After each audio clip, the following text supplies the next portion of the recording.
Shalom semuanya. Sini saya akan melanjutkan pembacaan dari Matius pasal 5 dan 6. Beginilah bunyi firman Tuhan. Ketika Yesus melihat orang banyak itu, naiklah ia ke atas bukit dan setelah ia duduk, datanglah murid-muridnya kepadanya. Yesus pun mulai berbicara dan mengajar mereka, katanya, "Berbahagialah orang yang miskin di hadapan Allah, karena merekalah yang empunya kerajaan surga. Berbahagialah orang yang berduka cita, karena mereka akan dihibur. Berbahagialah orang yang lemah lembut, karena mereka akan memiliki bumi. Berbahagialah orang yang lapar dan haus akan kebenaran, karena mereka akan dipuaskan. Berbahagialah orang yang berbelas kasihan, karena mereka akan beroleh belas kasihan. Berbahagialah orang yang suci hatinya, karena mereka akan melihat Allah. Berbahagialah orang yang membawa damai, karena mereka akan disebut anak-anak Allah. Berbahagialah orang yang dianiaya karena kebenaran, karena merekalah yang empunya kerajaan surga. Berbahagialah kamu jika karena aku orang mencela dan menganiaya kamu, serta menunjukkan segala fitnah kepadamu. Bersukacita dan bergembiralah, karena upahmu besar di surga. Sebab demikian juga telah dianiaya nabi-nabi yang sebelum kamu. Kamu adalah garam dunia. Jika garam itu menjadi tawar, dengan apakah ia diasinkan? Tidak ada lagi gunanya selain dibuang dan diinjak orang. Kamu adalah terang dunia. Kota yang terletak di atas gunung tidak mungkin disembunyikan.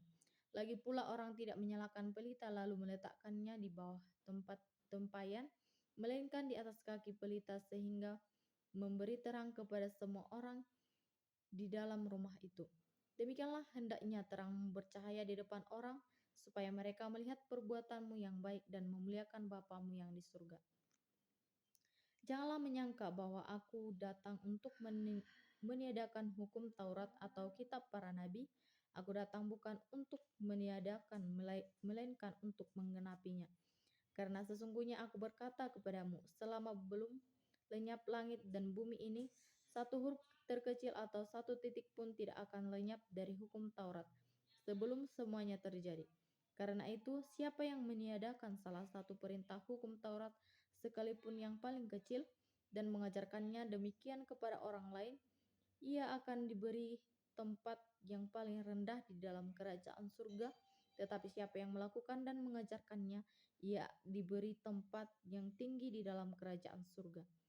Aku berkata kepadamu, jika hidupmu lebih benar daripada ahli-ahli Taurat dan orang-orang Farisi, sesungguhnya kamu tidak akan masuk ke dalam kerajaan surga. Kamu telah mendengar bahwa kepada nenek moyang kita dikatakan, jangan membunuh, siapa yang membunuh harus dihukum. Namun aku berkata kepadamu, setiap orang yang marah terhadap saudaranya harus dihukum. Siapa yang mencaci maki saudaranya harus dihadapkan ke mahkamah agama, dan siapa yang berkata jahil harus diserahkan ke dalam neraka yang menyala-nyala. Sebab itu, jika engkau mempersembahkan persembahanmu di atas mezbah dan engkau teringat bahwa saudaramu sakit hati terhadap engkau, tinggalkanlah persembahanmu di depan mezbah itu dan pergilah berdamai dahulu dengan saudaramu, lalu kembali untuk mempersembahkan persembahanmu itu. Segeralah berdamai dengan lawanmu selama engkau bersama dia di tengah jalan, supaya lawanmu itu jangan menyerahkan engkau kepada hakim, dan hakim itu menyerahkan engkau kepada pengawal, dan engkau dilemparkan ke dalam penjara. Sesungguhnya aku berkata kepadamu, engkau tidak akan keluar dari sana sebelum engkau membayar utangmu sampai lunas.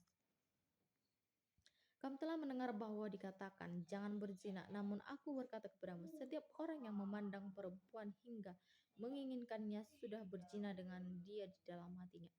Jika matamu yang kanan menyebabkan engkau berbuat dosa, cungkil dan buanglah, karena lebih baik bagimu jika satu dari anggota tubuhmu binasa, daripada tubuhmu seutuhnya dicampakkan ke dalam neraka. Jika tangan kananmu menyebabkan engkau berbuat dosa, penggal dan buanglah, karena lebih baik bagimu jika satu dari anggota tubuhmu binasa daripada tubuhmu seutuhnya masuk neraka. Telah dikatakan, siapa yang menceraikan istrinya harus memberi surat cerai kepadanya. Namun aku berkata kepadamu, setiap orang yang menceraikan istrinya kecuali karena zina, ia menjadikan istrinya berzina. Dan siapa yang kawin dengan perempuan yang diceraikan, ia berzina. Kamu telah mendengar bahwa kepada nenek moyang kita dikatakan, jangan bersumpah palsu, melainkan peganglah sumpahmu kepada Tuhan.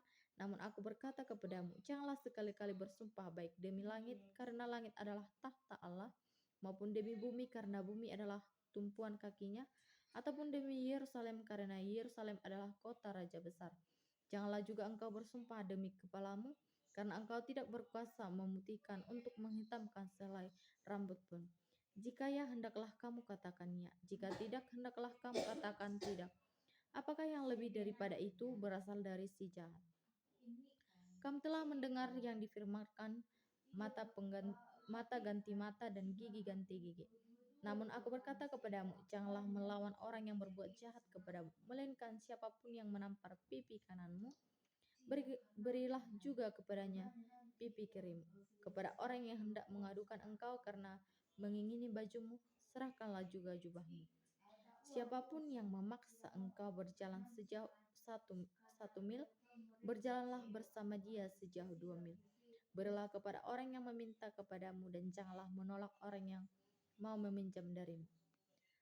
Kamu telah mendengar dan difirmankan, kasihilah sesamamu manusia, dan bencilah musuhmu. Namun aku berkata kepadamu, kasihanilah musuh-musuhmu, dan berdoalah bagi mereka yang menganiaya kamu. Dengan demikian, kamu menjadi anak-anak Bapamu yang di surga, sebab ia menerbitkan mataharinya bagi orang yang jahat maupun orang yang baik, dan menurunkan hujan bagi orang yang benar maupun orang yang tidak benar.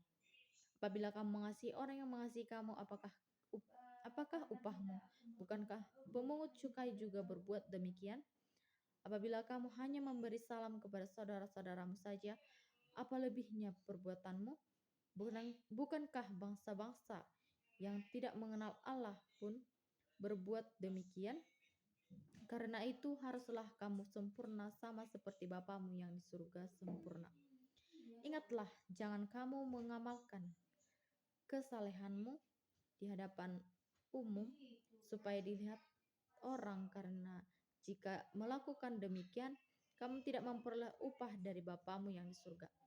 Jadi, apabila engkau memberi sedekah itu seperti yang dilakukan oleh orang munafik di rumah-rumah ibadat dan di lorong-lorong supaya mereka dipuji orang, sesungguhnya aku berkata kepadamu, mereka sudah mendapat upahnya. Namun jika engkau memberi sedekah, janganlah diketahui tangan kirimu apa yang diperbuat tangan kananmu. Hendaklah sedekahmu itu diberikan dengan tersembunyi, maka Bapamu yang melihat yang tersembunyi akan membalasnya kepadamu. Apabila kamu berdoa, janganlah berdoa seperti orang munafik. Mereka suka mengucapkan doanya dengan berdiri dalam rumah-rumah ibadat dan pada tikungan-tikungan jalan raya supaya mereka dilihat orang. Sesungguhnya aku berkata kepadamu, mereka sudah mendapat upahnya. Namun jika engkau berdoa, masuklah ke dalam kamarmu, tutuplah pintu, dan berdoalah kepada Bapamu yang ada di tempat tersembunyi. Maka Bapamu yang melihat yang tersembunyi akan membalasnya kepadamu. Lagi pula ketika kamu berdoa, janganlah bertele-tele seperti kebiasaan bangsa-bangsa yang tidak mengenal Allah. Mereka menyangka bahwa dengan banyaknya kata-kata doa akan dikabulkan. Jadi, janganlah seperti mereka, karena Bapamu mengetahui apa yang kamu perlukan sebelum kamu meminta kepadanya. Karena itu, kamu harus berdoa begini, Bapa kami yang di surga, dikuduskanlah namamu, datanglah kerajaanmu, jadilah kehendakmu di bumi seperti di surga. Berilah kami pada hari ini makanan kami yang secukupnya, dan ampunilah kesalahan kami seperti kami juga mengampuni orang yang bersalah kepada kami. Dan janganlah membawa kami ke dalam pencobaan, tetapi lepaskanlah kami daripada yang jahat. Karena Engkau yang punya kerajaan dan kuasa dan kemuliaan sampai selama-lamanya. Amin. Karena jikalau kamu mengampuni kesalahan orang, Bapamu yang di surga akan mengampuni kamu juga. Namun, jikalau kamu tidak mengampuni orang, Bapamu juga tidak akan mengampuni kesalahanmu. Apabila kamu berpuasa, janganlah muram mukamu seperti orang munafik. Mereka mengubah air mukanya supaya orang melihat bahwa mereka sedang berpuasa. Sesungguhnya aku berkata kepadamu, mereka sudah mendapat upahnya. Namun apabila engkau berpuasa, minyakilah kepalamu dan cucilah mukamu, supaya jangan dilihat oleh orang bahwa engkau sedang berpuasa, melainkan hanya oleh Bapamu yang ada di tempat tersembunyi. Bapamu yang melihat yang tersembunyi akan membalasnya kepadamu.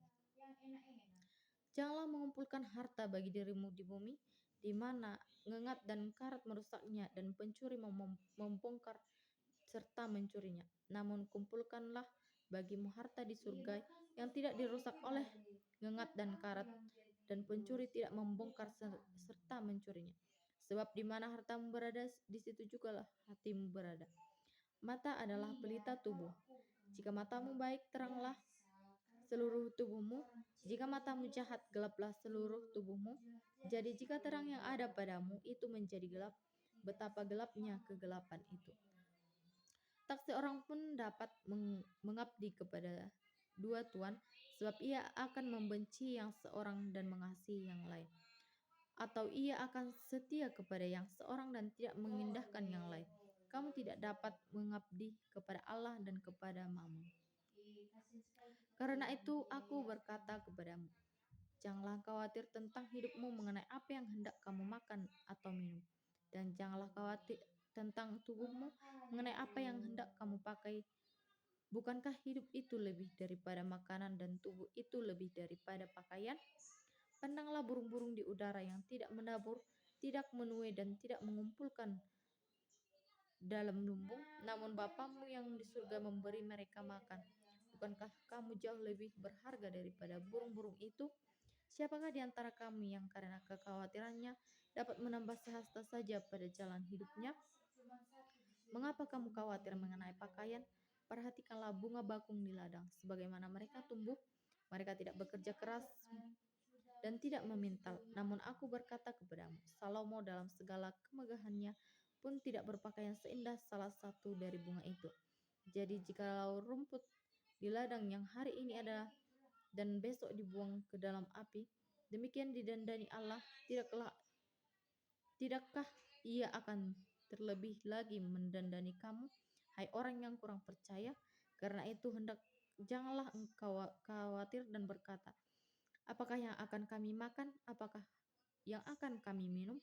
Apakah yang akan kami pakai? Semua itu dicari bangsa-bangsa yang tidak mengenal Allah. Padahal Bapamu yang di surga tahu bahwa kamu memerlukan semuanya itu. Tetapi carilah dahulu kerajaan Allah dan kebenarannya, dan semua itu akan ditambahkan kepadamu. Karena itu, janganlah khawatir tentang hari esok, karena hari esok mempunyai kekhawatirannya sendiri. Kesusahan sehari cukuplah untuk sehari. Demikianlah pembacaan firman Tuhan. Shalom.